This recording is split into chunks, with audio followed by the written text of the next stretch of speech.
پھر اللہ نے 7 آسمان بنائے، جیسے زمینیں بنائیں ایسے 7 آسمان بنائے، فی یومین 2 دن اس میں لگائے، وَأَوْحَى فِي كُلِّ سَمَاءٍ أَمْرَهَا ہر آسمان کو الگ الگ حکم دیا اور اپنے حکم کے ساتھ باندھا پکڑا، يُمْسِكُ السَّمَاوَاتِ وَالْأَرْضَ أَن تَزُولَا زمین آسمان کو اللہ نے روکا ہوا ہے، اللہ نے روکا ہوا ہے، اگر اللہ یوں چھوڑ دے تو ساری کائنات آپس میں ٹکرا جائے ساری کائنات۔ یہ الشمس تجری لمستقر لها ذلك تقدیر العزیز العلیم، سورج 6 لاکھ مائل فی گھنٹہ کی رفتار سے دوڑ رہا ہے اور زمین سے 12 لاکھ گنا بڑا ہے،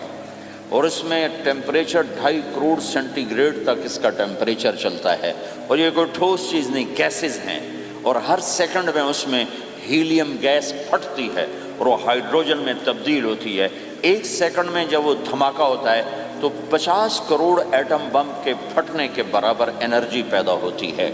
تو اس کے اندر اتنے دھماکے ہو رہے ہیں، پھر وہ ایک گیسز ہیں، اور پھر اس کے سامنے سڑک کوئی نہیں، اس کا لیور کوئی نہیں، اس کا ڈرائیور کوئی نہیں ہے، اور اس کی رفتار 6 لاکھ مائل فی گھنٹہ ہے۔ اللہ کہتا ہے میں سیدھا چلا رہا ہوں، کوئی اس کو چلا سکتا؟ اتنی تیز رفتار۔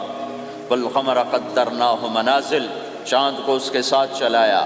اس کو گھٹایا بڑھایا، حتی عاد کالعرجون القدیم، ایک ٹیڑھی لکڑی کی طرح ہوا۔ للشمس ينبغي لها ان تدرك القمر، سورج چاند میں ٹکر نہیں، ولا اللیل سابق النہار، دن اور رات میں ٹکر نہیں ہے، اس لیے کہ یہ تیرے رب کا بنایا ہوا نظام ہے۔ وما کان ربک نسیا، اور تیرا رب بھول چوک سے پاک ہے، وہ جو کرتا ہے حق کرتا ہے، جو کرتا ہے سچ کرتا ہے، جس کو روکتا ہے تو حق ہے، جس کو دیتا ہے تو حق ہے، وہ مارتا ہے تو حق ہے، اور زندگی دیتا ہے تو حق ہے، عروج لاتا ہے تو حق ہے، زوال لاتا ہے تو حق ہے۔ تو اللہ قرآن میں یہ ایک ذہن بناتا ہے کہ تم بیکار نہیں پیدا ہوئے، تمہارے پیچھے ایک طاقتور اللہ ہے جس نے ساری کائنات کو قابو کیا ہوا ہے، اس کے اوپر اس کا نظام چلتا ہے، حکومت چلتی ہے، سورج چاند ستارے ہوا، یہ میرا ہاتھ کی یہ حرکت بھی میرے رب کی قسم میرے اللہ سے پوچھ کے ہے، میرا اللہ روک دے تو یہ ہاتھ یہیں ہو گئے، ہل نہیں سکے گا۔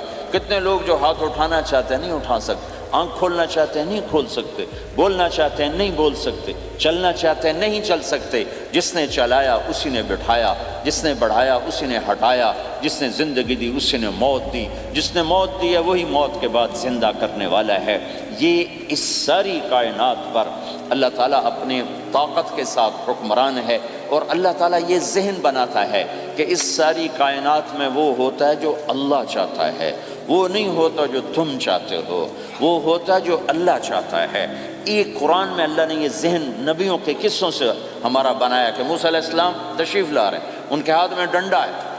اس پر یوں ٹیک لگا کے کھڑے ہو، تو اللہ نے فرمایا موسیٰ یہ کیا ہے؟ ما تلک بیمینک یا موسیٰ، موسیٰ یہ کیا ہے؟ موسیٰ علیہ السلام کے بعد یہ ڈنڈا 10 سال سے، کہ یا اللہ ہی عصایا، یہ میرا ڈنڈا ہے،